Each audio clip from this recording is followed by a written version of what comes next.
আমি আজকে আল্লাহ তাআলা প্রয়োজন ছাড়া সৃষ্টিকর্তা এবং তিনি অক্লান্ত রিজিকদাতা এই বিষয়ে আলোচনা করব ইনশাআল্লাহ। আসসালামু আলাইকুম ওয়া রাহমাতুল্লাহি ওয়া বারাকাতুহু। খালিকুন বিলা হাজাতিন রাজিকুন বিলা মাউনাতিন। সম্মানিত উপস্থিতি, খেদমতে ইসলাম সাজিদ মিডিয়ার পক্ষ থেকে সবাইকে জানাই অভিনন্দন।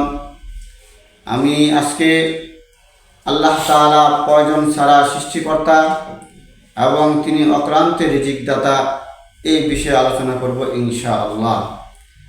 আল্লাহ তাআলা সমস্ত সৃষ্টির স্রষ্টা, অথচ এতে তার কোনো প্রয়োজন নেই। পক্ষান্তরে দুনিয়ার মানুষ যত ধরনের কাজকর্ম করে থাকে এর পিছনে কোনো না কোনো উদ্দেশ্য বা প্রয়োজন থাকে, কিন্তু আল্লাহ তাআলার কোনো প্রয়োজন নেই।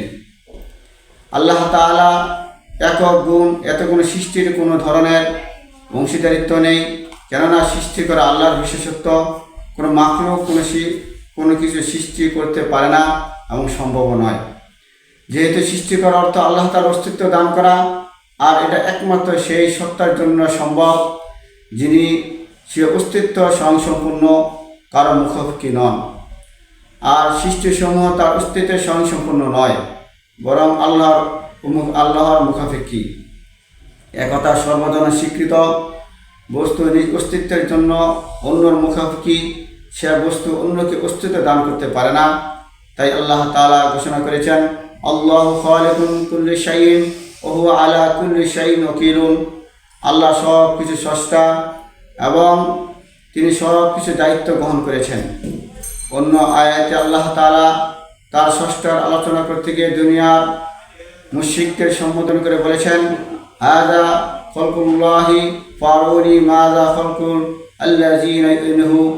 এগুলো আল্লাহ তাআলার সৃষ্টি, এখনো যদি তোমরা আল্লাহর শরীক মনে করো তবে আমাকে দেখাও, তিনি ছাড়া যাদের তোমরা উপাস্য বানিয়েছ তারা কি বস্তু সৃষ্টি করতে পারছে? আর এই কথা সত্য, দুনিয়ার কোনো বস্তুই আল্লাহ ছাড়া কেউ সৃষ্টি করতে পারেনি এবং পারবেও না। এতে আল্লাহর সত্তাই একমাত্র স্রষ্টা, এতে কোনো সন্দেহের অবকাশ নেই। এই আকীদা প্রত্যেক মুমিনের জন্য থাকা একান্ত কর্তব্য।